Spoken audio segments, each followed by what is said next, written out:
Muito boa noite, muito obrigada por terem vindo, muito obrigada à organização deste festival pelo convite para estarmos aqui hoje e que bem acompanhados que estamos. Clara Freira Alves, Rodrigo Guedes de Carvalho, jornalistas, autores de vários livros. Clara Freira Alves recentemente editou Cenas da Vida Americana, antes o romance Pai Nosso. Rodrigo Guedes de Carvalho, depois de alguns anos fora destas lides literárias, chamemos-lhe assim, regressou aos livros com O Pianista do Hotel, um livro que tem obtido as melhores críticas e, pelos vistos, é do agrado dos leitores, já vai na 5ª edição, parabéns. Obrigado. É um verdadeiro êxito editorial. Estamos aqui para falar sobre o bem e o mal. Curiosamente, o mal está bastante presente nos livros destes dois convidados. Pergunto-vos, já para começar, é mais fácil ou é mais útil escrever sobre o mal do que escrever sobre o bem? Clara. Isto é o meu microfone. Exato. É assim. É só falar. Boa noite a todos. Quero agradecer à Inês Pedrosa e ao festival o convite que me fizeram para estar aqui e a vocês que vieram ver. O mal... Eu tenho muito medo de conceitos de mal e bem. Raramente uso. E quando uso é com pinças porque são conceitos perigosos. Mas são ao mesmo tempo conceitos do dia-a-dia. Toda a gente acaba por usar todos os dias o mal e o bem como, quase como objetos verbais corriqueiros. Fácil escrever sobre... Bom, aquela frase happiness writes white, a felicidade escreve branco, é completamente verdadeira. Eu não conseguiria escrever um livro sobre pessoas felizes. E se eu própria fosse uma pessoa muito feliz, provavelmente também não escrevia uma linha. E, portanto, cela va de soi. Há um grau de exigência e de insatisfação, não com a própria vida, mas com o mundo, com as personagens que nós vamos criando, que são sempre composições de pessoas que passam, nunca são totalmente inventadas. E que tem a ver com, não como dizia o outro, com a zona de conforto, mas com a zona de desconforto. Eu só sei habitar uma zona de desconforto. Até acho admirável das escritoras inglesas que escreviam, mas eram livros terríveis, a Jane Austen, que são livros supostamente com personagens amáveis e em que tudo corre bem, mas não é verdade, são livros terríveis e de uma violência interna brutal. Aliás, as mulheres são particularmente violentas. A famosa escrita feminina, que eu hoje acho que existe e não me envergonho, é particularmente autodestrutiva e muito violenta, sobretudo em matéria emocional. E as emoções são importantes, não é só por António Damasio dizer isto, os sentimentos e as emoções são importantes. E, portanto, mais do que as impressões, o mal, o diabo tem sempre, quer dizer, a fada, como dizia o Woody Allen, a Rainha Má é muito mais interessante que a Branca de Neve. E continua a ser, a meu ver. E o diabo tem uma importância muito maior do ponto de vista metafísico e metaliterário, ou simplesmente literário, do que o bem. Portanto, respondendo à tua pergunta, não era capaz de fazer... E os escritores que eu gosto são os escritores que pisam terrenos muito movediços e que estão sempre à beira do abismo, que estão sempre a um passo de despenharem. Esta é a gente que eu gosto, é isto que me interessa. E, portanto, não foram eles que me formaram. Um escritor é educado por outros escritores e não saberia... Acho que nunca encontrei um grande romance com pessoas felizes, e um dos meus romances favoritos chama-se Desgraça, do Coetzee, e é um livro de uma tristeza infinita e de uma maldade. E de uma violência atrás também. E de uma violência íntima. A maior violência é sempre a violência íntima. E essa degenera na grande violência histórica, kitsch, não é? Nas Coreias do Norte e não sei o quê. Mas aquele senhor da Coreia do Norte com aquele cabelo, deve haver um monte de problemas ali dentro, não é? Claro. Certamente. Sexuais também, tem ar disso. não é? Ao que consta, já levam 3 filhos e um casamento. Portanto, há ali muita coisa, como dizia o outro, por resolver, como dizem os brasileiros naquelas coisas psicológicas. Está muito por resolver. Rodrigo. O senhor Kim Jong-un dá uma bela personagem. É a mesma pergunta? Exato. Antes de mais, também, tal como a Clara, agradeço terem tirado um pouco do vosso tempo para nos virem ouvir, espero que valha a pena, e agradeço o convite. E começo por lamentar, mas concordo com a Clara, porque isto seria mais giro se estivéssemos aqui um bocadinho às turras, se calhar vamos estar mais para a frente. Neste momento concordo perfeitamente com a Clara.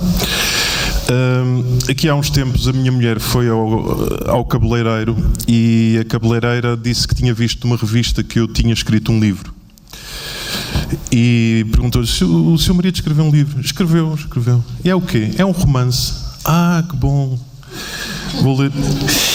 E então eles no fim ficam juntos e ele disse, por acaso não? Então não é um romance. E é um pouco esta ideia que está presente quando se escreve e quando se gosta de ler, que para mim é tão importante. Um outro amigo meu, comentando o meu livro, disse: fiquei muito aliviado no final, porque não teve um final de novela. E nesse sentido é um livro triste, é um livro duro, é um livro que trata o mal, ou que trata sobre o mal. E estou completamente com a Clara. Aquilo que nós crescemos a ler, aquilo que nos apaixonou pela leitura, que nos fez chegar aos livros, foi essa capacidade extraordinária de apenas com letras numa folha branca, de os escritores que nós amamos nos porem num contacto tão íntimo, tão visceral com o mal. Não quer isto dizer que eles o fizessem ou que nós o façamos como a apologia do mal. Eu, da forma como escrevo, da forma como sei que a Clara escreve e outros escrevem, nós escrevemos de alguma forma contra o mal. Mas escrever contra o mal significa que ele tem que estar lá. E ele tem que estar lá de uma forma que nos apareça de facto como o mal. E nesse sentido tem que estar bem escrito. Respondendo a perguntas futuras, eu não tenho absolutamente nenhum problema com nenhum tema na literatura.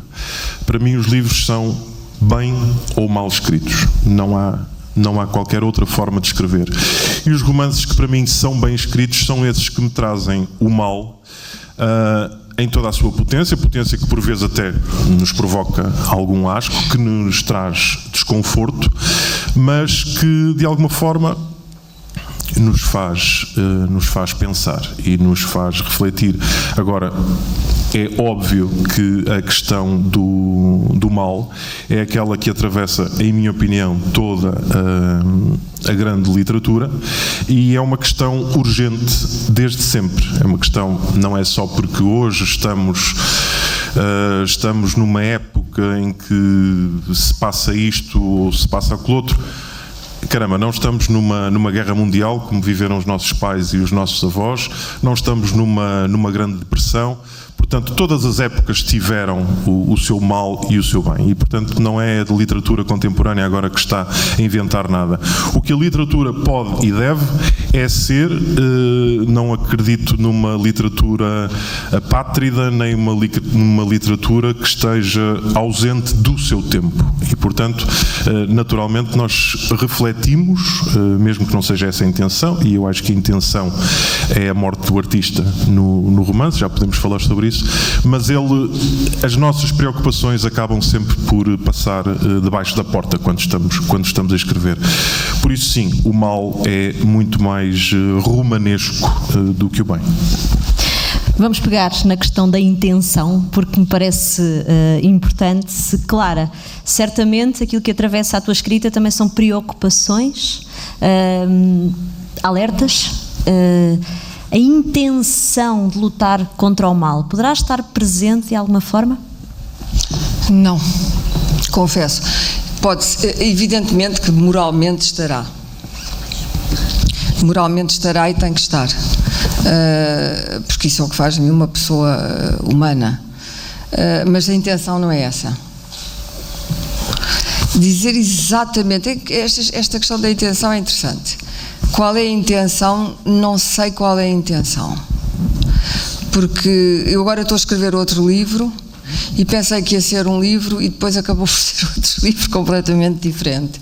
E, portanto, as personagens escaparam, eram 4, depois houve 2 que já escaparam completamente daquilo que eu tinha planeado para elas, já têm uma vida própria e intenções próprias. A minha intenção inicial era contar uma determinada coisa através daquelas personagens, mas depois também já estamos noutro setor e, portanto, estamos sempre em território proibido. Faz-me um bocado lembrar a Alemanha de Leste e a Alemanha Ocidental, nos tempos do Muro de Berlim, que é uma coisa que já ninguém se lembra, mas a minha geração lembra-se particularmente. Foi determinante para perceber que o mundo estava dividido em 2 blocos, a Guerra Fria, o capitalismo do lado, o comunismo do outro, os bons, os maus, voltamos ao bem e ao mal. E atravessava-se, antes da construção do muro, atravessava-se entre Berlim, dividida, com naturalidade, digamos assim. Os ingleses iam ao outro lado, pessoas do outro lado da Alemanha Oriental vinham à Alemanha Ocidental, e de um dia para o outro o muro foi construído, porque havia demasiada gente a fugir de um lado para o outro. E aquela divisão, que depois ficou cristalizada naquilo que foi a Guerra Fria e que ainda hoje, a meu ver, continua. Basta ver a relação que a Europa tem com Putin, a relação que a América tem com a Rússia, etc. Portanto, não é uma coisa que tenha passado historicamente. A queda do muro foi um momento para mim de grande otimismo histórico, que eu vivi como jornalista e como ser humano, quando vi aquele muro ser arrancado aos pedaços e as pessoas passarem de um lado para o outro. Foi um dos momentos mais emocionantes da minha vida. E depois ver o Rostropovich a tocar violoncelo cá embaixo, encostado ao muro. Acho que assisti a grandes momentos da história, incluindo a Revolução, 25 de Abril, que muita gente hoje mais nova não assistirá a outras coisas, embora hoje o tempo seja mais fugaz e mais disruptivo do que era naquela altura. Mas nós tínhamos um grande otimismo histórico. A ideia e a intenção de que o mundo ia ser melhor. E o mundo escapou-nos da mão, como se vê hoje, não é? E isto acontece na nossa vida e acontece nos livros. Os livros, de certo modo, os romances, é uma coisa terrível a história do romance. O romance tem um duplo entendre. Por um lado, um romance é a fórmula que define uma ficção em determinados cânones convencionais. Por outro lado, o romance, para muita gente, é uma história de amor, que acaba com um final ótimo e toda a gente é feliz.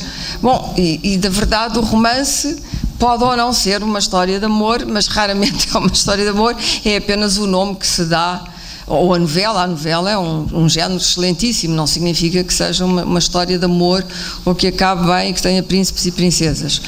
E, portanto, as pessoas acham, e hoje diz-se muito, a ficção perdeu a intenção, não tem intenção. Mas qual é a intenção? É que eu não sei se a ficção deve ter uma intenção. Eu também não tenho intenção nenhuma. Também não é lutar contra o mal, embora, de facto, por razões próprias da minha formação intelectual e moral, eu não gosto do mal. E, portanto, sim, talvez seja. Mas não significa que eu não ache atraentes personagens malignas, acho. Não significa que eu própria não as construa. Sou capaz de as construir e construir no Pai Nosso seguramente. E reparo que na economia de um livro que se está a escrever, a intenção perde-se, ou pelo menos a minha intenção perde-se. Aquilo que era a intenção inicial, depois é provável que mais lá para a frente ela volte a ser reencontrada. Isso aconteceu-me com o Pai Nosso. Mais lá à frente eu encontrei a intenção, mas há ali um momento no início e no meio em que a intenção anda à procura de desaparece de cena, e aquilo que fica depois é a riqueza intrínseca de cada personagem. Construir uma personagem, para mim, é das coisas mais que eu mais gosto de fazer. Gosto muito de escrever ambientes, gosto de fazer o zoom, mas a personagem para mim é que é. Eu tenho que vê-la, tenho que ver a cara dela, como é a cor do cabelo, tenho que construir um retrato da personagem e só depois disso é que eu consigo pô-la a mexer-se, a fazer coisas e a dizer coisas e que demora muito tempo até ter as personagens. E, portanto, a grande intenção do livro acaba por ficar reduzida a problemas técnicos. Como é que eu resolvo isto? Como é que eu resolvo aquilo? O tempo dentro do romance é muito difícil de controlar tecnicamente, de controlar o tempo, a passagem do tempo é extraordinariamente difícil, o verbo não chega, é preciso outros artifícios, etc. E, portanto, estas questões acabam por sobrepor-se à intenção. E depois, normalmente, quando acabamos o livro, as pessoas que falam connosco dizem, mas o que é que tu quiseste, ou qual era a tua intenção? O que é que tu querias? E é uma pergunta que aparece muito. E às vezes eu não sei responder, é uma grande perplexidade, porque acabo por não saber exatamente qual era a minha intenção, exceto naquele momento inicial, que é o momento em que eu decidi escrever aquele livro, com uma determinada intenção que depois me escapou. E todos os dias escapa. É como nos caminhos de ferro, passamos o tempo a mudar as agulhas e os carris, e o comboio de repente vai noutra direção. E isso faz parte, eu acho que para quem faz jornalismo, o jornalismo tem balizas, a verdade, os factos, a fala das pessoas, não podemos inventar, nem plagiar. Supostamente. E, portanto, supostamente, mas quer dizer, enfim, se não for também não é, se for assim também já não é jornalismo, mas há uma obrigação diária,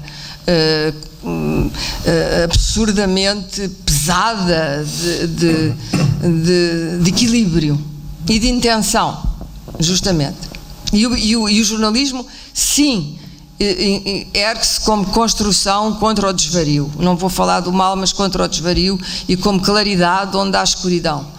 E deve ser assim, e como trazer pelo menos alguma hipótese de verdade àquilo que é obscuro. Mas a ficção não, a ficção pode ser tudo e tudo aquilo que se propuser ser. E, portanto, para terminar, eu acho que a libertação, que significa não ter nenhuma espécie de barreira ou obrigação de intenção, é uma das coisas mais gratificantes quando se escreve ficção. É a absoluta liberdade de fazer com as personagens aquilo que se quiser e de lhes dar o destino, não só que nós queremos, mas que elas próprias entendem que têm direito. Rodrigo, com que intenção foi escrito então O Pianista do Hotel?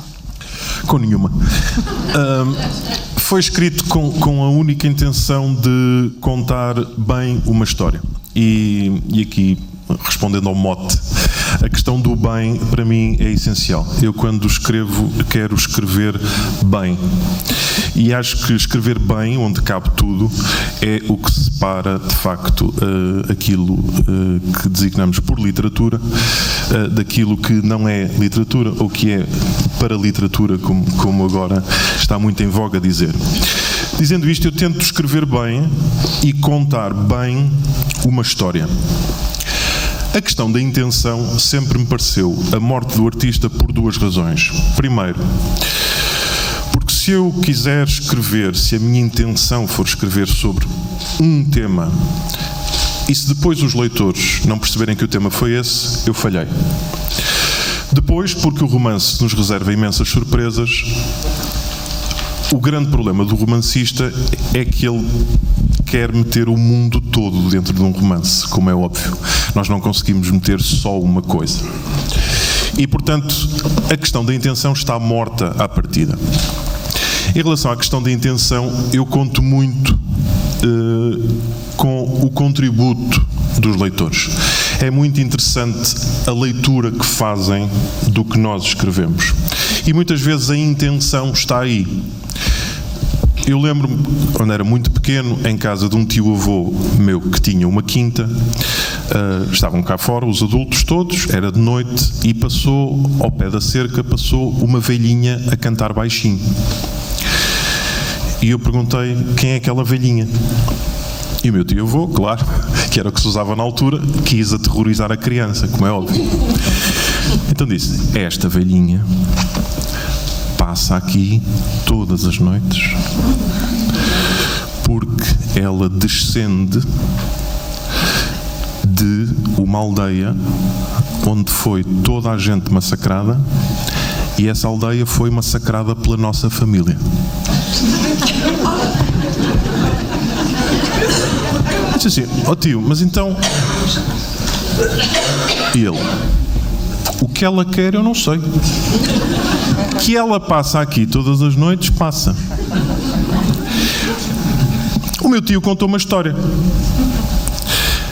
A intenção que eu lhe dei à história foi que era uma história sobre dor, sobre solidão e sobre vingança, de certeza, que vinha aí uma vingança. E, portanto, a questão da intenção está muitas vezes no olhar do leitor. Tem sido muito engraçado nestes périplos que tenho feito sobre o livro, verificar que as pessoas fazem uma leitura muitas vezes diferente do que tu pretendes que eu responda, que era qual era a tua intenção com o pianista da tela. As pessoas têm as suas próprias respostas. Eu acho que este livro é sobre não sei quê. Eu acho que este livro é sobre a solidão. Isto é sobre a solidão. E eu, sim, não digo que não. Mas eu dou esse campo totalmente aberto às pessoas para que elas me falem sobre qual é a intenção.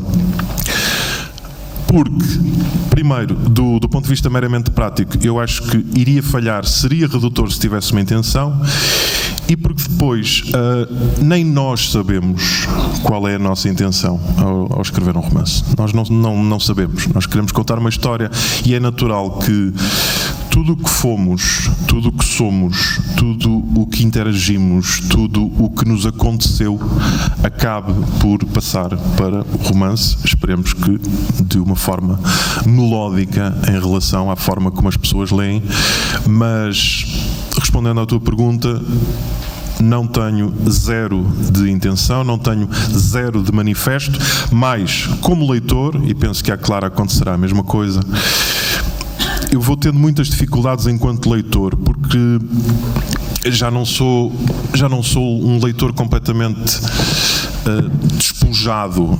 Eu começo a ler um livro e imediatamente começo a tentar perceber como é que tu fizeste isto, onde é que tu queres ir, porque eu também escrevo e às vezes isso tira um bocado de inocência. Eu tento combater isso. Quando consigo ter alguma inocência, digamos assim, a ler um livro apenas como leitor, uma das coisas que me enerva e que me irrita e que às vezes me afasta dos livros é precisamente quando eu sinto que o livro está escrito em forma de sermão ou que está escrito em forma de doutrina e que me vai querer dar uma doutrina qualquer que eu quero reservar para mim enquanto leitor. E, portanto, nesse sentido, a intenção é absolutamente zero. Aprendo muito com o feedback que me dão dos livros, do que me dizem que retiraram dos livros. Aprendo muito sobre se terá eventualmente resultado bem uma cena ou outra na forma, na intensidade que eu lhe quis dar. Apenas isso. Há pouco a Clara confessou que as personagens lhe fogem às vezes e fogem mais para o mal, mais para o bem. Fogem para todos os lados. Deixem-me só, já agora, peço desculpa por interromper. Há uma coisa que me perturba nos livros da Clara e do Rodrigo, é que aquela frase, coisas más acontecem a pessoas boas, pronto, vem-me sempre à memória, o que é terrível, porque nós gostamos de controlar tudo e gostamos de pensar que se tomamos as melhores opções e se não magoamos ninguém, nada de mal nos vai acontecer. Pronto, desiludam-se quando lerem os livros, quer do Rodrigo, quer da Clara, isso muitas vezes não acontece. Daí esta minha pergunta, que é, as personagens fogem para que lado? Mais para o bem ou mais para o mal? Depende, também não sei muito bem responder a isso, mas as coisas más acontecem às pessoas boas, é até pior do que coisas más acontecem a pessoas boas, quer dizer, normalmente coisas más acontecem às pessoas boas. E portanto o acento no as aqui é importante. E não me estou a lembrar, enfim, dos horríveis ditadores que morreram na cama, ou das personagens malignas da história que tiveram mortes santas, e são muitas. O Pol Pot, por exemplo. Mas que é impensável como é que um tipo que massacra milhões de pessoas em meses e faz a um país o que ele fez ao Camboja, morre de velho e calmamente, quer dizer, foi julgado, mas não lhe aconteceu praticamente nada. Mas há outros exemplos. E portanto, mas isso acontece no cotidiano. É um pouco, na verdade a vida é um bocado como aquele furacão agora que destruiu as Caraíbas e o outro que destruiu o Texas. A linha que separa qualquer pessoa, boa ou má, mas aquilo que nos separa do caos, da barbárie, da miséria extrema, da destituição absoluta e da extrema violência é uma linha. Nós achamos que não, que estamos protegidos aqui. As pessoas têm uma ideia que Portugal, por exemplo, é um lugar incrivelmente protegido, um lugar bom, onde as pessoas são boas, onde não há um historial de violência e, portanto, seria quase um lugar santificado, onde os turistas vêm porque tem bom peixe, o mar, o clima é ótimo. Bom, mas a verdade não é bem esta. Não é bem assim. Não chove há meses, não é? O país ardeu, morreram pessoas queimadas, crianças, numa estrada do interior do país. Há lugares abandonados, há gente velha sozinha em andares que estão dias sem ninguém falar com eles. Bom, e portanto a vida é um livro, a vida é um enorme romance.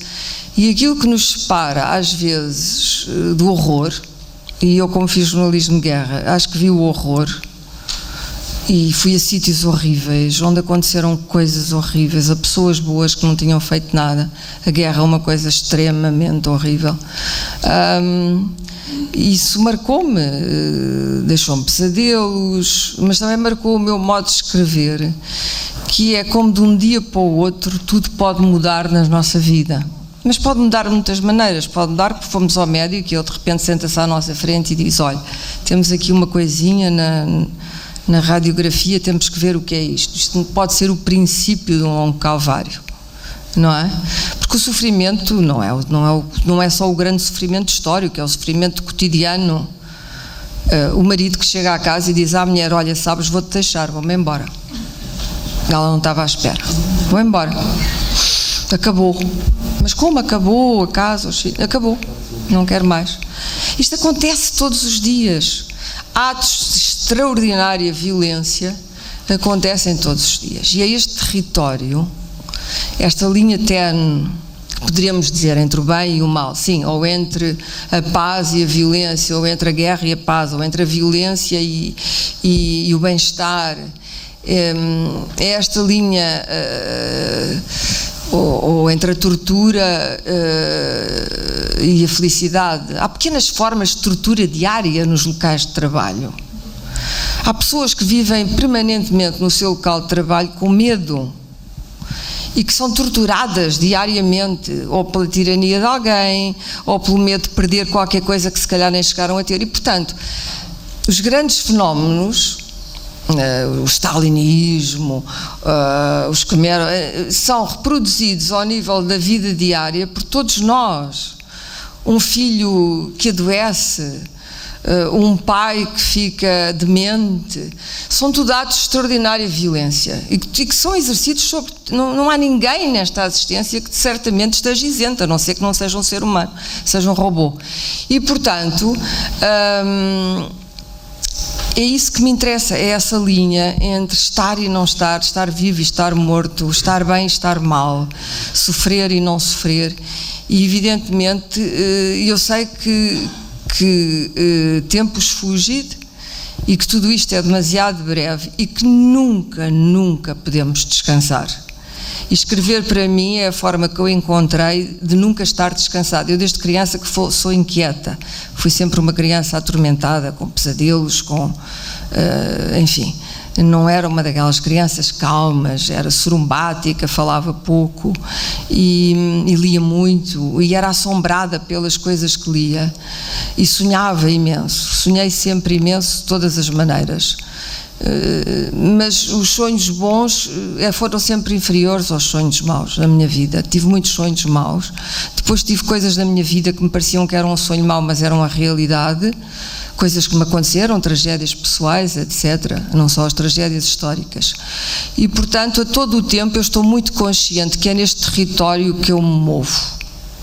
É isto que me interessa e, como disse o Rodrigo, interessa-me sobre isto, porque tenho um enorme respeito por isto, escrever bem, o melhor possível e fazer todo o esforço para respeitar isto, porque isto é uma vida, quer dizer, e a vida está sempre enlaçada na morte, não há maneira nenhuma de escapar, e nada disto faz sentido, atenção.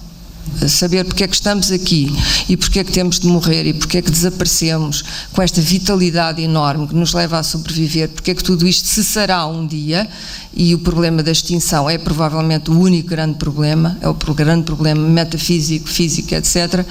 É isto que me interessa. E a extinção está aqui, quer dizer, é alguém que está em casa de férias e de repente dizem-lhe há um fogo, há um incêndio, vamos embora, metemos no carro e fica feito em cinzas ou devorado pelos fumos tóxicos. Isto impressiona-me muito e faz-me trabalhar o pensamento e a imaginação, porque acho que é tudo muito breve e muito perigosamente breve. Eu estou sempre só há um microfone. Antes só havia um microfone. Agora verdade. Já passámos, já não somos lixo. Há 3 microfones. Exato.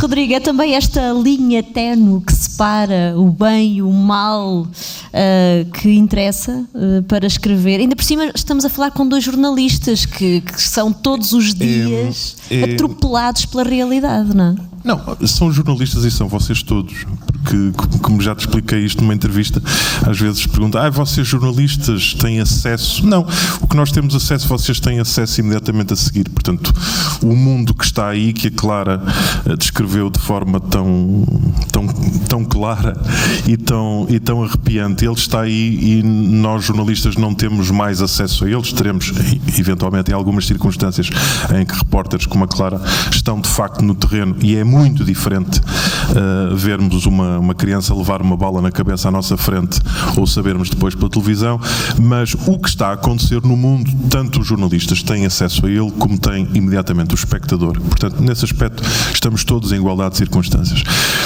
O que eu estava a observar na Clara que é um pouco a forma como eu vivo. Os escritores são isto, estão permanentemente, por isso muitas vezes alguns caem de facto na depressão, mas a nossa vida é isto, é a acuidade com que nós observamos o mundo e com que nos preocupamos. E, curiosamente, criando mundos de fantasia, aquilo que nos preocupa é esta realidade que nós observamos. É uma preocupação permanente. Há pessoas que eu invejo que têm a capacidade de não estar permanentemente preocupados com o que os rodeia, com o facto de tudo isto ser tão célere e tão perene. Nós nascemos assim, não há nada a fazer. A questão do bem e do mal que tu me estavas a dizer, este não é um equilíbrio entre o bem e o mal. Eu diria que é, como na famosa expressão, é para além disso. É para além do bem e do mal. É por isso que as personagens, por exemplo, mais do que as ações, nos romances, nos bons romances, não há nenhuma personagem que seja totalmente boa e nenhuma personagem que seja totalmente má. Isso seria, em meu entender, ridículo. Como na vida, não é? Não é como na novela, que um dos gêmeos é muito mau e o outro gêmeo é muito bom e ajuda a tia. Não. É para além do bem e do mal. Eu vivo sempre tive esta ideia, à medida que envelheci, cimentei esta ideia, porque depois vamos vendo mais coisas. Eu vivo nesta ideia que para mim é uma certeza absoluta. Toda a gente é capaz de tudo. Todas as pessoas são capazes de tudo, seja o que for. E acho que o romance, quando começamos a criar personagens, vai jogar-se muito nesta ideia. A questão do bem e do mal é muito engraçado porque depende muito da cadeira onde estamos sentados. Nós ouvimos aqui a Clara lamentar, porque foi o que ela fez, e eu lamentei com ela, e a sala toda, talvez uma ou duas pessoas não, mas toda a sala lamentou com ela que o Pol Pot tivesse morrido velhinho, que tivesse direito a uma morte tranquila e digna. Porque nós achamos que o Pol Pot, esse sanguinário, deveria ter morrido como os milhares de vítimas que ele fez. O que é que nós estamos a fazer? Estamos a desejar uma morte horrível e dolorosa a um ser humano. Para todos os efeitos objetivos, nós estamos já no terreno do mal.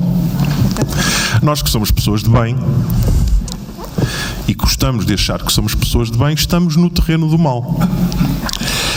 O que nos levaria, por exemplo, à grande questão da pena de morte nos Estados Unidos, que sabemos que não é consensual e não existe em todos os Estados.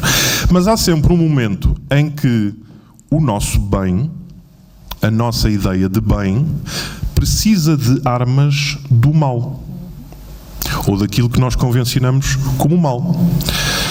Nenhuma revolução de gente que é civilizada e quer a democracia e teve que depor ditadores, nenhuma se fez tocando à porta, dizer: se não se importa, agora saía porque o senhor tem feito coisas muito más. Nenhuma se fez assim. Fez-se pela força bruta. Tirando esse momento extraordinário que foi o Salgueiro Maia, que não sei que carisma é que tinha o homem que conseguiu, pelos vistos, não ter disparado uma bala. Todas as ações da humanidade, através da história, sempre que o bem conseguiu depor o mal, ele teve que utilizar as suas armas. E esta, para mim, é uma noção muito engraçada, que é: onde é que nós estabelecemos a barreira? Do que é permitido, do que é que nós estamos sempre resguardados porque estamos ao serviço de um bem, mas em que estamos a praticar um mal, porque, à partida, uma agressão, um exercício de um poderio físico sobre o outro, e para mim, podemos conversar sobre isso, a história da humanidade é isso, é a história do poderio físico, não é outra. Onde é que se estabelece a barreira? E repara que eu, em vez de responder, estou a fazer uma pergunta, porque eu também sou jornalista. Claro, temos resposta aqui para esta pergunta lançada pelo Rodrigo. Não, eu nunca tenho respostas para nada, de um modo geral, e cada vez tenho menos com a idade. Mas só se tem respostas aos 20 anos, porque se é completamente ignorante e imortal. De facto, é verdade. E a tal linha tenue de que eu falei, é isso, a separação entre... Há pessoas boas que se tornam subitamente más por aquilo que lhes aconteceu. O Hitler, nós vamos abrir aqui um casozinho especial para o Hitler. Tinha de ser. Porque tem que ser sempre um capítulo à parte, porque... mas tirando este digamos, quase epifenómeno que massacrou milhões de pessoas e que tem ainda uns admiradores no planeta, correu tão bem que não há nada como replicar o sistema. Mas de facto o amor e o ódio, agora para não usar a terminologia bem e mal, estão sempre muito próximos, não é? Quem é advogado, eu fui advogado há uns tempos, e qualquer escritório de advogados, péssima, atenção, e odiei cada minuto, mas os escritórios de advogados, há um terror de divórcios que não lhes passa pela cabeça. divórcios, ninguém. Os advogados de divórcios são uma espécie completamente à parte. Porquê? Porque têm que lidar com duas pessoas que eram duas pessoas normais há 15 minutos atrás e que subitamente estabelecem uma guerra entre elas que tem laivos de maldade e de horror dificilmente suplantáveis. Quer dizer, quando se pensa que se fez um acordo, agora temos aqui um acordo para as crianças e tal. Eu assisti a uma reunião de regulação de poder de paternidade e eu só estava, era estagiária, só estava a assistir e estava tudo a correr tão bem, não sei o quê, e de repente, por causa de um raio de um disco, já estava tudo acordado, mas havia um disco que ambos diziam, o marido e a mulher, o disco é meu. O disco é meu, mas era o disco que nós dançámos em 1972. Não, mas o disco já existia, o disco era meu. E por causa daquele disco, que ninguém abdicou, instalou-se uma guerra que o acordo de regulação do poder paternal foi à vida. Acabou, não houve acordo nenhum por causa de um disco. Eu saí de lá e disse, caramba, pá, porquê é que não se arranja, na altura não havia internet, porquê é que não se arranja uma cópia do disco e se oferece um a cada um para ver se acaba com isto? E portanto, o amor e o ódio estão sempre muito próximos, isto agora na versão da anedota para aligeirar, mas na versão não anedótica também estão sempre muito próximos e portanto, sim, pessoas boas, e é sempre preciso que reparem, o que o Rodrigo disse é completamente verdade. Não há maneira de combater o mal sem usar as mesmas armas. Quer dizer, houve aquela coisa aos Krishnas e os monges tibetanos que se imolam pelo fogo, mas não tem grande resultado. De um modo geral, não tem tido grande resultado. Aquilo que tem tido resultado é o método de Fidel Castro, o método Lenin. Esses métodos têm muito mais resultado, ou até na versão contrária, o método Pinochet. E, portanto, o ser humano é violento por natureza, é um animal, é um bicho, quer dizer, não é por ter consciência, nem sentido estético, nem capacidade de elaborar narrativas, que é de facto aquilo que nos distingue dos animais, é a capacidade de ter uma linguagem e a capacidade, através dessa linguagem, estabelecer narrativas e cooperação e, portanto, interagirmos em função de narrativas comuns, cooperarmos em função da criação de uma história comum, e é isso um país, é isso um casal, é isso uma família, é essa capacidade que nos distingue, embora os grandes primatas estejam lá muito próximos, mas ainda não têm Estados-nações. E, portanto, nós somos um bicho e somos um bicho que sobrevive em condições extremas e que fará tudo para sobreviver. E, portanto, usamos todos os métodos, as pessoas mais pacíficas do mundo. Eu lembro sempre que em Sarajevo foi uma cidade onde houve os Jogos Olímpicos de Inverno. Toda a gente estava bem, havia muçulmanos, havia cristãos, havia ortodoxos. Os Jogos Olímpicos de Inverno e Nilo Tempore foram lá. Havia algumas tensões, como há num prédio cada vez que há uma reunião de condomínio, certo? Eu agora no meu prédio tenho um Airbnb. Ora, aí está, estamos quase a declarar guerra uns aos outros e a pegarem armas, mas felizmente não há armas em Portugal, porque senão já estávamos com as carabinas encostadas à porta. E então, em Sarajevo, que já tinha um historial da Primeira Guerra Mundial, o assassínio do arquiduque Fernando, etc., mas vocês lembram-se da Guerra da Bósnia, do horror que foi a guerra, os genocídios que houve na Srebrenica, etc., da Guerra da Bósnia. Ora bem, na verdade, pessoas que moravam no mesmo prédio, e não era por causa do Airbnb, um psiquiatra, um professor, um jornalista, um escritor, pessoas da classe média, educadas, com famílias, com filhos. De repente, quando aquilo explodiu, as pessoas explodiram também e pegaram em armas uns contra os outros e literalmente mataram-se uns aos outros. Os snipers de Sarajevo eram pessoas que tinham tido profissões normais e que agora estavam numa colina com espingardas e com carabinas de longo alcance, a matar outras pessoas. Um sniper é alguém que mata alvos, não mata pessoas, porque eles não veem a pessoa, veem um alvo que se mexe. E portanto matavam pessoas que eles não sabiam sequer quem eram. E vocês lembram-se que um dos tipos que foi julgado no Tribunal Internacional da Haia era um médico psiquiatra, um dos maiores criminosos de guerra da Bósnia. Era um psiquiatra. Um psiquiatra é um tipo que está num sofá a dizer, então diga lá, a mãe, o pai, e só diz isto, depois a pessoa fala sozinha.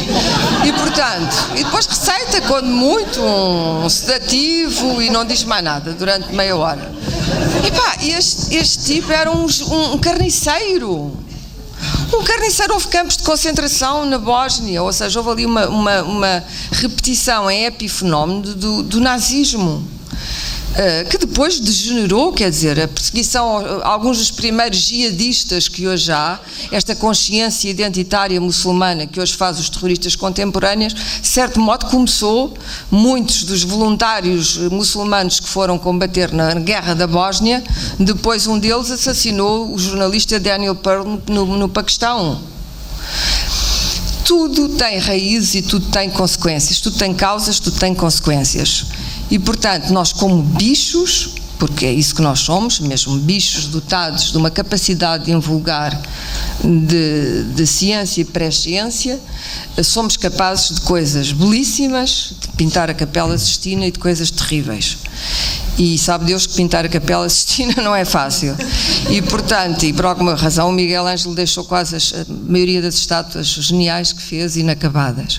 É muito difícil conduzir um ser humano a um molde, a uma forma. E, portanto, nós, todo o tempo, somos, pela ciência, sobretudo pela ciência, mas pela racionalidade que nos foi imposta a partir do iluminismo. A racionalidade tenta explicar-nos, não é? Contra as ténebras, contra a irracionalidade, o teocentrismo. Portanto, arranjamos este antropocentrismo amável que nos explica, nos absolve e também condena o mal, o bem, e que estabelece aqui fronteiras delimitadas entre um e outro. Mas, na verdade, essas fronteiras não existem. E não existem a todo o tempo. Nós estamos sempre a ir buscar coisas a um lado e ao outro, e a racionalidade que nos explica nunca será suficiente para a irracionalidade de que nós somos capazes. Só antes de dar aqui a palavra ao Rodrigo, vão preparando as vossas questões, podem escrever num papel que vos foi distribuído à entrada, porque daqui a bocadinho vamos então abrir a conversa também ao público aqui presente. Rodrigo. Eu queria dizer que a Clara transformou-se no Tony Carreira deste debate.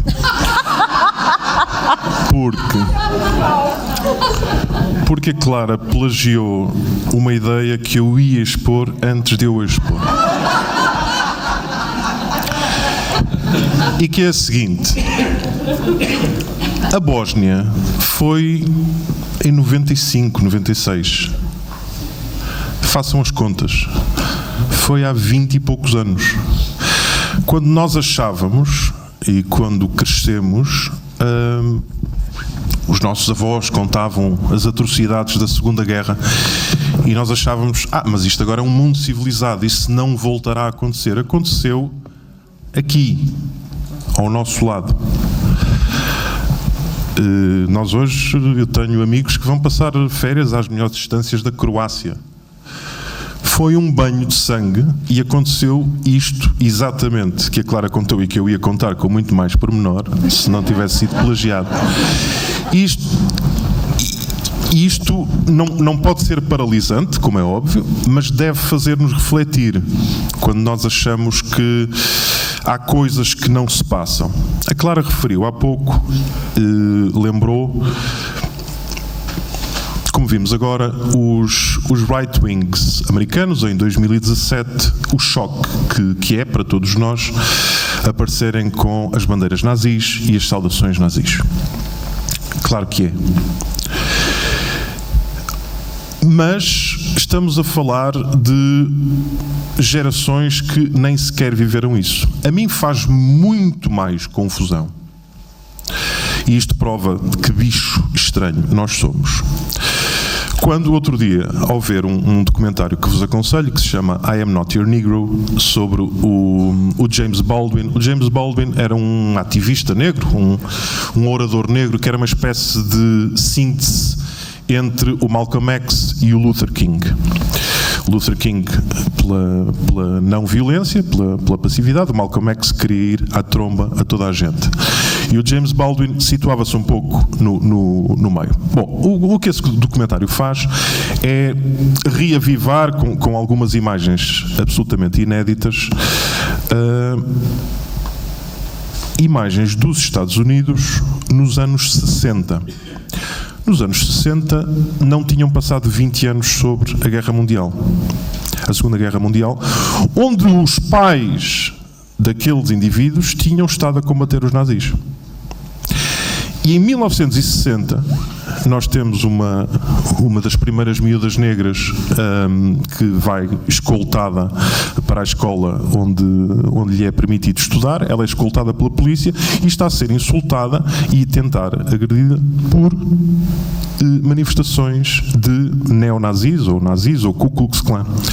Portanto, 20 anos depois das atrocidades que estavam frescas na memória do mundo, onde haveria membros da família que teriam passado por lá a combater os nazis, isto já era possível na humanidade. E isto faz-me até mais confusão do que estes palermas destes miúdos, que a maior parte deles não sabe o que é o nazismo. É um documentário que eles veem na televisão.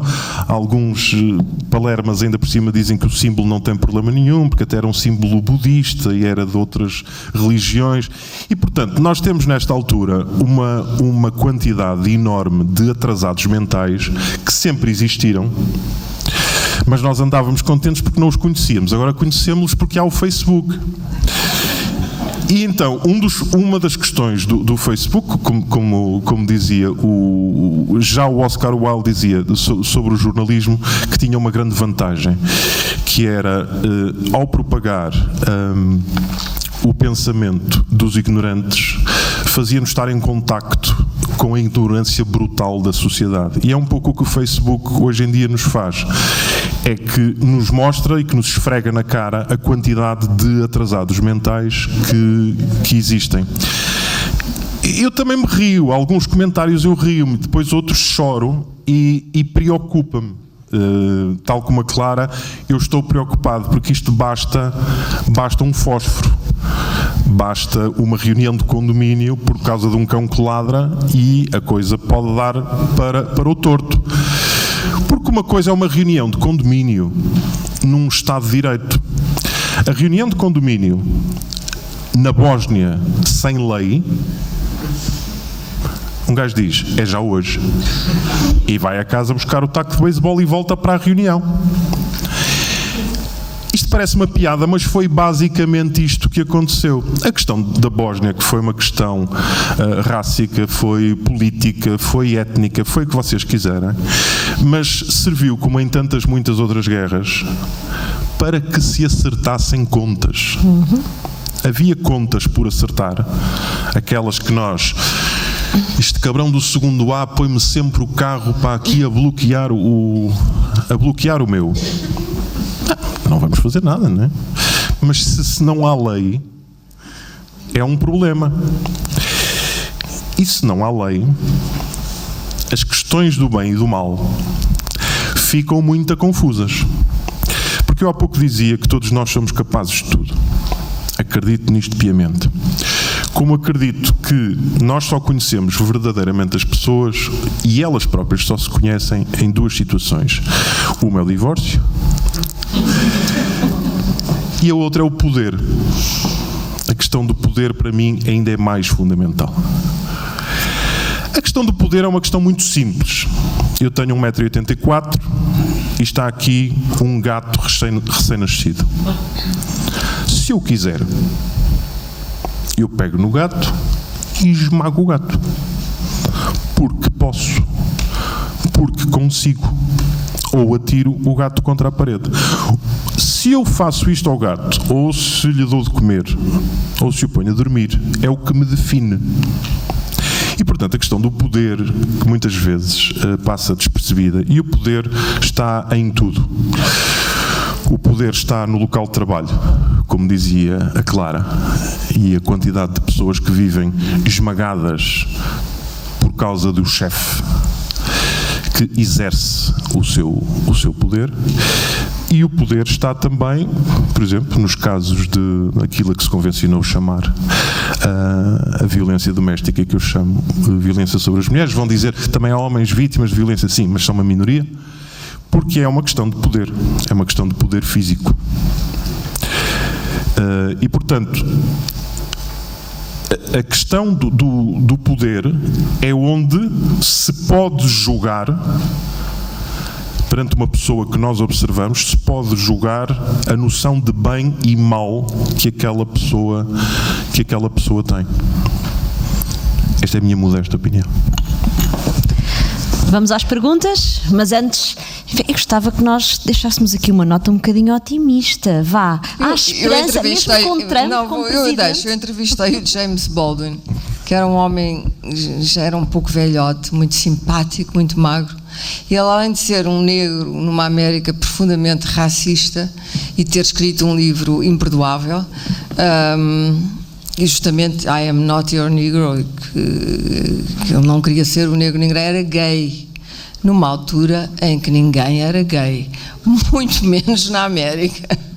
E, portanto, era um homenzinho muito pequenino, com uma coragem e ao mesmo tempo uma leveza e uma alegria. Um homem muito estranho. Entrevistei no Hotel Tivoli.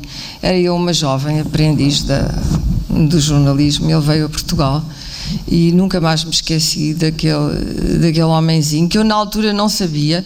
Tinha lido 2 livros dele, mas não sabia quão importante ele era para o movimento dos direitos civis americanos. Não tive essa percepção, porque era muito nova para perceber a história. É uma nota, é bonito. Vocês não imaginam o que era ser gay naquela altura, numa pequena cidade do sul da América. E era, desculpa só a parte, e o James Baldwin não era, vamos ser objetivos, é horrível, é horroroso. Feio. A Clara estava aqui a adorar a pila. Um olhinho esbugalhado. E é muito engraçado ver como nós, nos primeiros 2 minutos do documentário, reparamos nisso, e depois ele é tão interessante e tão cheio de vida que isso se torna absolutamente... Eu não sabia que ele era gay quando o entrevistei. Mas sabias que era feio? Sabia que ele era feio, não sabia que ele era já não era velho, mas para mim já era muito velho, provavelmente era mais novo do que eu sou hoje, mas enfim, eu achei imensamente velho.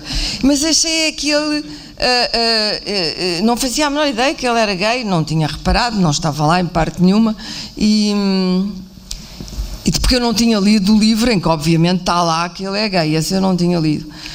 Mas ele, ao fim de 5 minutos, quer dizer, ele diz: eu sou o cúmulo de todas as desgraças, quer dizer, sou preto, sou feio, sou baixo, e a questão da altura é importante, e sou gay, não pode ser pior.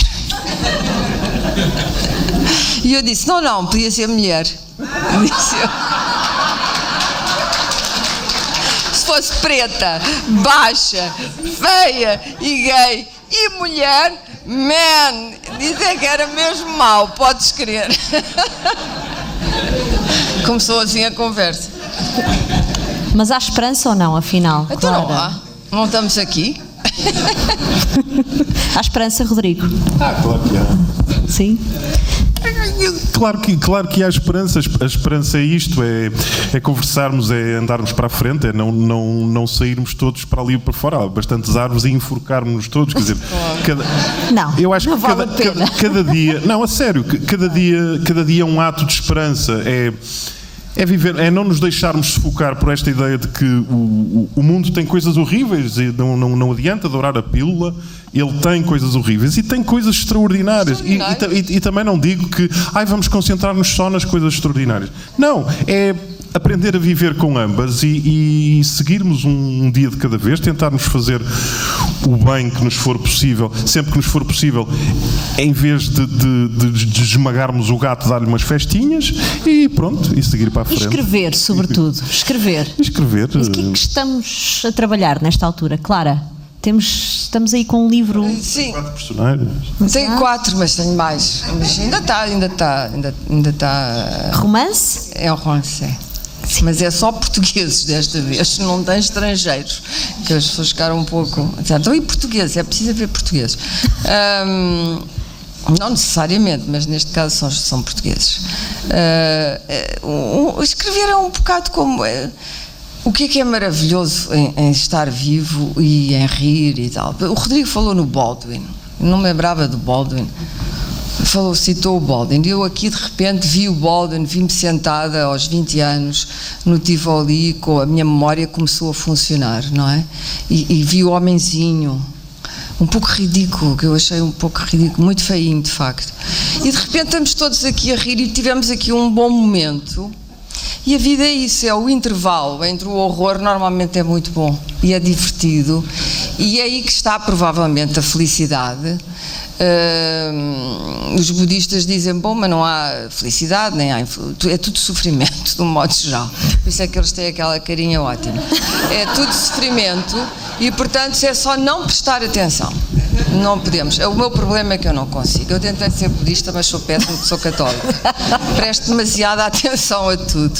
E escrever, não vou dizer o que é que estou a escrever, estou a prestar muita atenção a um período de Portugal que eu vivi intensamente entre a Revolução e o fim do sonho. Pronto, não vou dizer qual é que foi o fim, o que é que eu acho que é o fim do sonho, mas está algures ali no meio dos anos 90, para mim. Muito bem. Rodrigo, estamos a escrever? Estamos a escrever, mas não vamos dizer sobre o quê.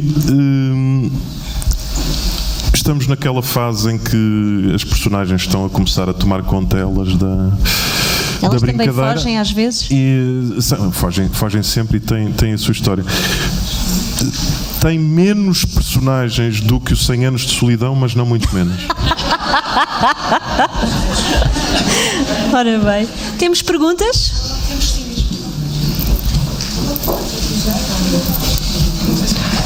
Com licença. Ora, vamos lá. Então vamos à primeira pergunta.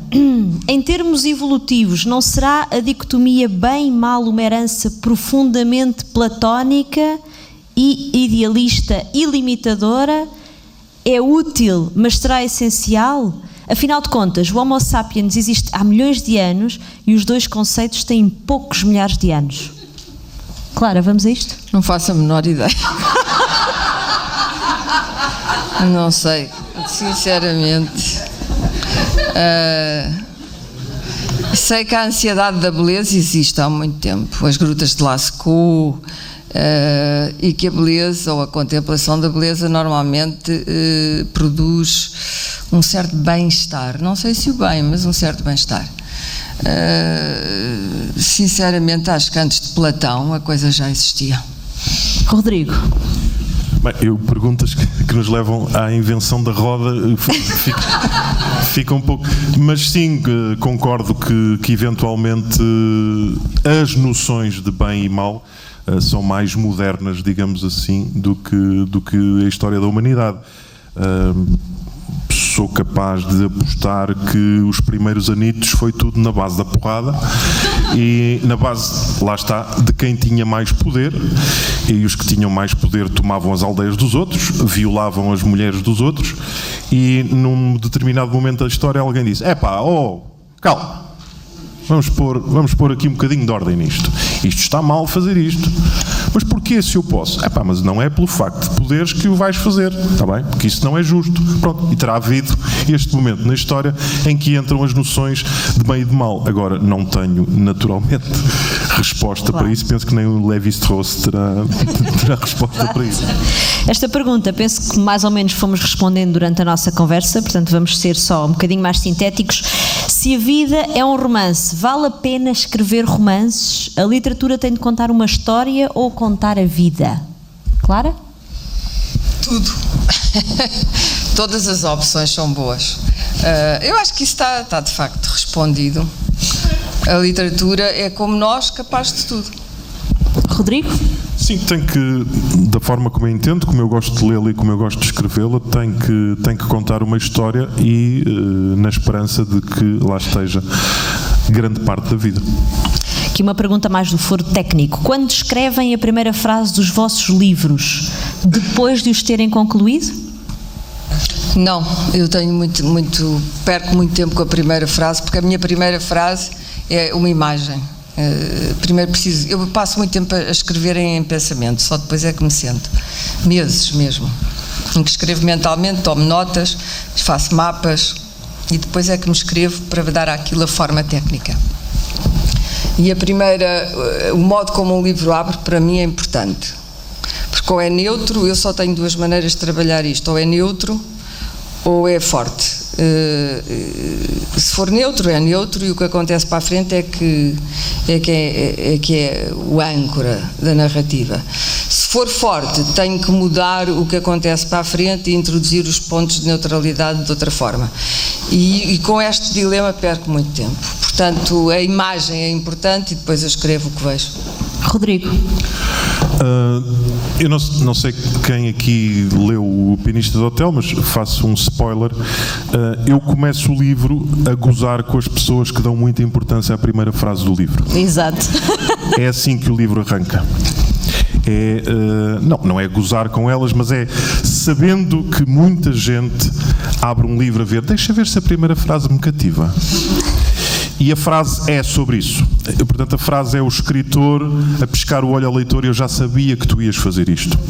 Dito isto, eu também acredito em bons arranques. Sou sensível aos bons arranques, mas caramba, não os sobrevalorizo muito, porque senão nós ficávamos por aí, não é?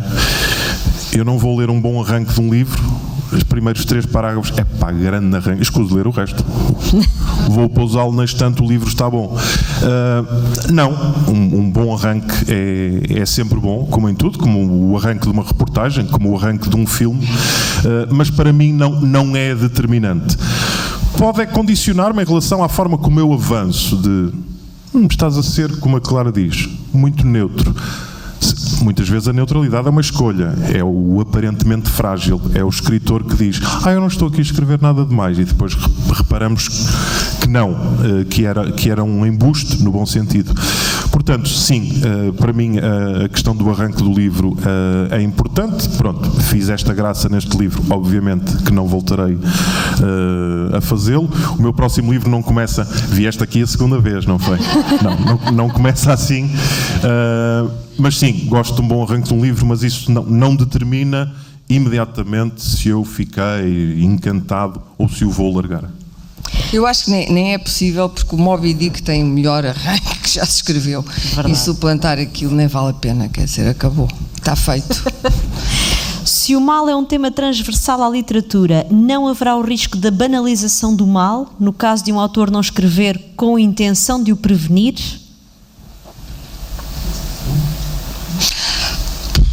Pergunta difícil. Se bem percebi o risco da banalização do mal, não, o mal nunca é banal. Nunca. A Hannah Arendt falava na banalidade do mal. No caso do Dr. Mengele e daquela gente. Mas, na verdade, as experiências eugénicas em seres humanos, etc. Mas eu nunca concordei com a Hannah Arendt, para dizer a verdade. Eu nunca vi em nenhuma das performances técnicas e naquela extraordinária regulação burocrática do nazismo nada que fosse banal. E bem sei que o Hitler ouvia música e acariciava a cadela pastora alemã que se chamava Blondie, lá no albergue da montanha, e bem sei que o Stalin gostava dos filhos, não muito, mas enfim. Agora nunca vi, e como digo, não concordo. Eu percebo o que é que ela queria dizer com isto, porque ela estava no domínio da metafísica, da axiologia, o bem e do mal, para dizer que o mal, o que ela queria dizer não é que o mal é banal, é que o mal não nos deve surpreender. Ou seja, que um tipo pode estar num campo de concentração às 3 da tarde a meter pasadas de judeus num forno e à noite pode estar sentado com a família e os filhos a tocar piano e a comover-se porque caiu o dente do filho mais novo. Na verdade foi isto que aconteceu na Alemanha. E Auschwitz tinha à entrada... os prisioneiros eram obrigados, os que sabiam tocar música eram destacados para uma orquestra, não sei quem é que já daqui esteve em Auschwitz, é um lugar profundamente negro e muito pouco banal, e onde verdadeiramente temos a noção da densidade e da negritude do lugar, e a orquestra tocava, quando desembarcavam os prisioneiros eram recebidos pela orquestra de Auschwitz, constituída, a maioria judeus, por outros prisioneiros. E, portanto, havia esta funcionalidade alemã, esta máquina de extermínio que foi posta em ação metodicamente, e a que o povo alemão fez como se nada se estivesse a passar de essencialmente grave. E, portanto, quando a Hannah Arendt disse o mal é banal, é no sentido de que não procuremos o chifrudo, o cornudo, com a cauda bifurcada. Não, o mal... é igual a mim, igual a ti, o mal és tu e sou eu, e neste sentido o mal é banal. Mas não acho que possa nunca ser banalizado. Não acho, e não conheço exemplos históricos de banalização do mal. Não conheço. E se eu houve, não sei o que é que se entende por banalização, mas acho que deve ser, mais uma vez, uma forma extrema de violência silenciosa. Rodrigo. Sim, também muito rapidamente. Eu também não é não acreditar na banalização do mal, não sou pela banalização do mal, e isto explica porque escreverei sempre sobre o mal, porque ele continua a espantar-me, porque continua a ser algo que deve oferecer-nos resistência e porque me preocupa e, portanto, recuso a que ele se inscreva na normalidade. Mas deixo aqui uma pergunta à sala que é bastante interessante sobre a banalização do mal. Não vamos falar aqui sobre jornalismo e sensacionalismo e o que é uma coisa e o que é outra, isso dava-nos aqui para um fim de semana inteiro. Não é essa a questão. Interroguem-se sobre isto. Hoje em dia está muito na moda, porque há uma certa corrente de jornalismo, dizer que o jornalismo abre sempre com uma desgraça, ou que houve uma guerra, ou que houve não sei o quê, e o jornalismo agarra-se logo àquilo. De alguma forma, o jornalismo esquecer, inscrever isto como notícia, seria dizer que aquilo é normal e que já nem merece notícia. Eu preocupo-me tão ou mais do que vocês conhecem-me mal, só conhecem a minha faceta pública, preocupo-me provavelmente muito mais do que vocês sobre o estado do jornalismo. Mas pergunto-me, ou deveriam perguntar-se, que mundo será quando um atentado ou uma determinada tragédia já nem se quer figurar nas notícias, porque toda a gente, quando interrogada, diz que quer ouvir nas notícias o calendário dos concertos na Gulbenkian, como sabemos, não é? É isso que as pessoas dizem nos inquéritos. Interroguem-se sobre o que é que será o mundo quando isso já não for notícia. Mais uma pergunta, faltam 4. O leitor é de algum modo salvo do mal pela literatura? E atenção, faz aqui esta ressalva esta senhora, não estou a falar de livros de autoajuda. E já agora, gostei muito de vos ouvir, obrigada. Eu acho que só o leitor se pode salvar a si mesmo, quando muito aquilo que ele lê pode ajudá-lo a salvar-se a si mesmo, se for esse o caso. Não acho que a literatura seja salvífica por natureza, mas acho que às vezes as pessoas encontram ali uma emoção estética ou outra, ou de identificação, que é a mais importante, que lhes dá uma medida da sua própria situação, e nesse sentido acho que é importante. Pelo menos foi o que aconteceu comigo. Eu entrei dentro dos livros muito cedo, eles abriram portas. Se eu agora quisesse ser uma frase de telenovela, dizia para a alma humana, portas para a alma humana, mas a verdade foi isso que aconteceu. Abriram portas, levaram-me, os escritores levaram pela mão, e eu a certa altura olhei para aquilo e disse: olha, eu gostava de fazer isto. E portanto, nesse sentido, esses escritores que me levaram pela mão salvaram-me, porque se calhar, olha, podia agora estar a tratar de um divórcio num escritório de advocacia, não é? Rodrigo. Não sei porque é que se excluiu daqui os livros de autoajuda.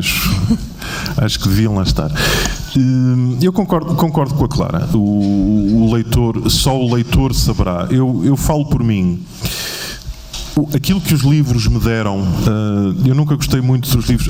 Agora há muitos escritores que se gabam de que os seus livros ensinam coisas às pessoas, dizem coisas às pessoas que elas não sabiam. Eu estou a marimbar para isso. Para isso tenho as bibliotecas, os livros de história, a internet e vou lá. Eu não preciso que um romance me ensine coisas. Pelo contrário, eu acho que o elemento que aproxima as pessoas de um romancista é precisamente um elemento de identificação. É quando nós lemos um livro e percebemos que de alguma forma não estamos sós. Que o escritor é uma pessoa que sentiu ou tem a mesma visão do mundo que nós temos, só que ele tem um bocadinho, um talento a mais, que é o de saber traduzir isso por escrito, que de alguma forma nós não sabemos. Quantas vezes eu, perante romances, odiei o sacana dizer era isto que eu queria dizer e eu não sabia, e ele escreveu. E portanto eu acredito mais no elemento de identificação, e nesse sentido, quando esse romance passa a andar connosco, a fazer-nos companhia de alguma forma, há de acompanhar-nos na nossa salvação, seja isso o que for, não é? Falando do nosso país, do que precisa Portugal para ser mais otimista? O vosso papel é importante como veículo para isso? Eu não quero ser veículo de nada. Não, nada. Não quero responsabilidades na felicidade coletiva. Sei que isso normalmente termina mal. Não acho que sejamos assim tão pessimistas. Acho até que somos estoicos em muitas ocasiões. Mas somos todos diferentes uns dos outros. Eu cada vez tenho mais dúvidas sobre os grandes coletivos, sobre os portugueses e os espanhóis e o não sei quê, e eles fazem isto e nós fazemos. De um modo geral, isso acho que qualquer escritor consciente e inteligente sabe, a natureza humana é toda igual. E portanto o tipo na China agora descobriu o McDonald's e descobriu não sei o quê, a Kentucky Fried Chicken, e vai comer. A natureza humana é muito parecida. Eu viajo muito e passo normalmente muito tempo em viagem, escrevo em viagem, etc. Normalmente para sítios um bocado complicados, e repare sempre que até ao nível mais pobre, mais destituído, não sei o quê, que as pessoas querem essencialmente as mesmas coisas, têm as mesmas emoções e têm as mesmas reações, e têm a mesma noção do que é belo e do que é horrível e do que é bom e do que é mau e do que é estúpido e do que é inteligente. O ser humano é muito completo e nisso talvez se assemelhasse a um qualquer Deus. É muito completo e sabe muito sobre si mesmo. E, portanto, eu não acho que os portugueses sejam, e sobretudo eu não posso fazer nada para os tornar mais otimistas. Eu estou aqui só a tentar, como diz o outro, fazer o meu melhor, não? Rodrigo. Concordo plenamente, também, tal como a Clara, não me atribuam essa responsabilidade, não a quero de forma nenhuma, mas ela falou aqui de uma coisa que para mim é absolutamente essencial e que acho que é transversal aos criadores, que é a ideia de universalidade. Eu também já estou um bocadinho farto, já não tenho tempo para me preocupar com a questão dos portugueses ou dos espanhóis e dos franceses. Faz muita confusão. Sendo jornalista, se vocês repararem, há uma tragédia enorme na Alemanha. Imaginemos, morreram 60 pessoas num comboio. Se houver um português, imediatamente há enviados especiais lá, cá vamos entrevistar a família e faz-se um grande apagode porque uma das vítimas é portuguesa. Ao lado, este português pode ser, desculpem a linguagem, um grande sacana, um filho da puta, um gajo qualquer, mas é português e nós vamos louvá-lo. Ao lado morreu uma alemã que trabalhava como voluntária numa associação humanitária, morreu com o seu filho de 2 meses. Não interessa. Isto é horrível e isto é o que se passa. E não é exclusivo de Portugal. Esta forma pequenina de nós olharmos para as coisas, que está todos os dias no jornalismo que vocês consomem, isto diz muito daquilo que eu não quero. E, portanto, eu também não gosto de pensar o meu país e como é que nós somos. Como é que nós somos? Sei lá, eu na minha família tenho pessoas que são extraordinárias e outros que são os sacanas. Dentro da minha família, pessoas que tiveram a mesma educação. Portanto, eu não acredito nisso dos portugueses. E também não acho que sejamos um povo, não acho que sejamos um povo pessimista. Eu vou só contar uma história, é do meu próprio jornal. Contra mim fala, há uns bons anos, na guerra da Bósnia, houve um enviado especial, um repórter que foi para a Bósnia, porque havia polícias portugueses na Bósnia. Portanto, isto era na fase do rescaldo da guerra. E fez uma reportagem sobre os polícias portugueses na Bósnia, no meio daquele horror todo. Os polícias portugueses estavam a comer chouriço, havia uma chouriçada de polícias portugueses. E a reportagem da Bósnia era sobre os polícias portugueses a comer chouriço. E eu fiquei num desespero existencial e disse, manda-se um repórter à Bósnia para fazer uma coisa sobre portugueses a comer chouriço no meio do campo de genocídio, quer dizer. Bom, acho que hoje não aconteceria. Por falar em notícias, esta pergunta tem a ver com notícias. Para os jovens que ainda se sentem imortais e obviamente ignorantes, qual o caminho a seguir com as notícias do mal a que assistimos? Exatamente o mesmo que seguiriam antes de nos ouvirem. Rodrigo.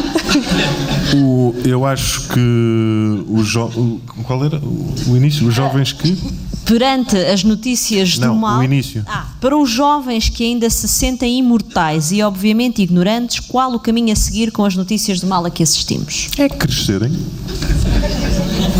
A única hipótese dos jovens que são ignorantes e que se sentem imortais é crescerem, porque esperançadamente tornam-se menos ignorantes, vão perceber que não são imortais muito rapidamente e em relação às notícias é pensarem um pouco na alternativa que eu vos disse. Também não fechem os olhos, não façam perante as notícias, perante o que é o mundo, sempre o papel de não, dê-me coisas mais positivas. Não, elas existem. Aprendam a lidar com elas.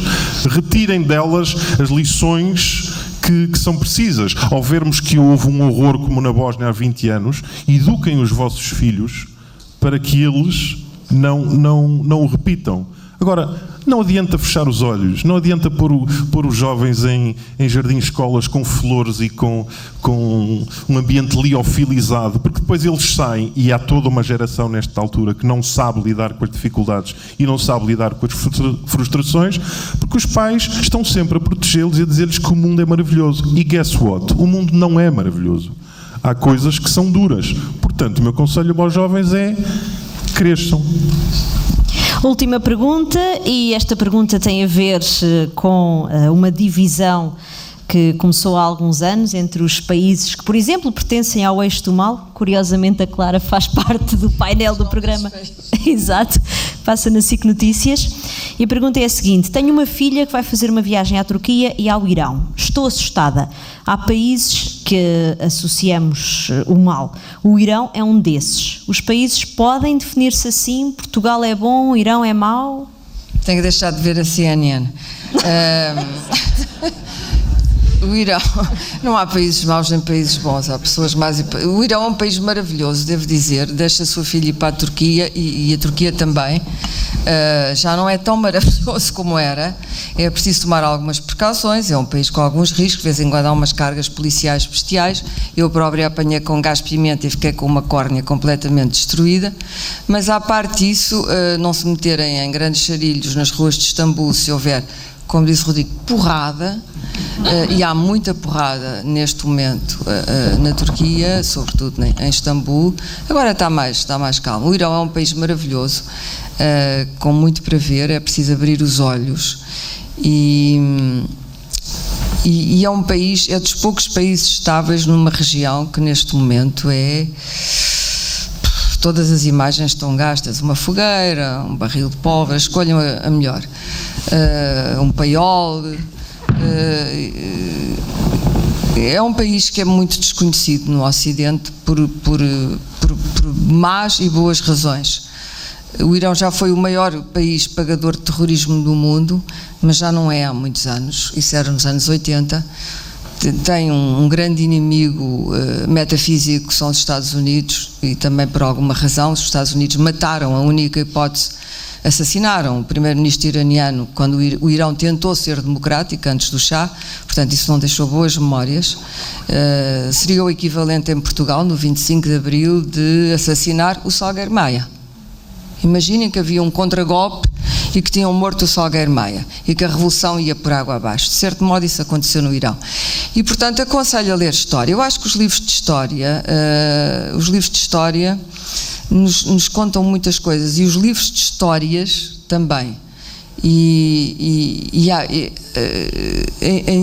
Em termos de riqueza, os iranianos não são árabes, ao contrário do que muita gente pensa, são persas. É uma antiquíssima e brilhantíssima civilização que não merecia o olhar ignorante que muitas vezes, e começar pelo do Trump, que muitas vezes é lançado. Acho que vale muito a pena deixar a sua filha ir à Turquia ou ao Irão, sendo que o Irão não corre riscos nenhuns neste momento, não é um país perigoso.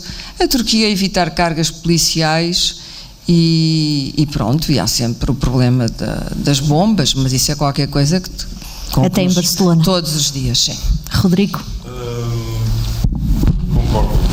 Concordo.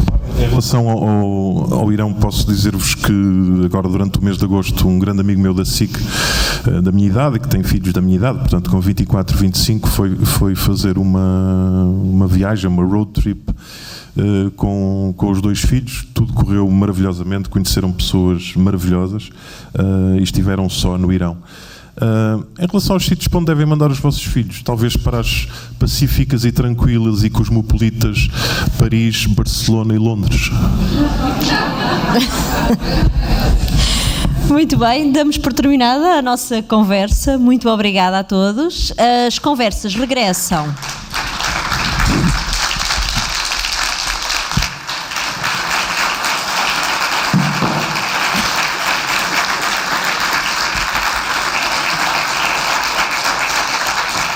deixar-vos só este convite para a próxima conversa, que é já na próxima quinta-feira, dia 21 de setembro, às 9h30 da noite.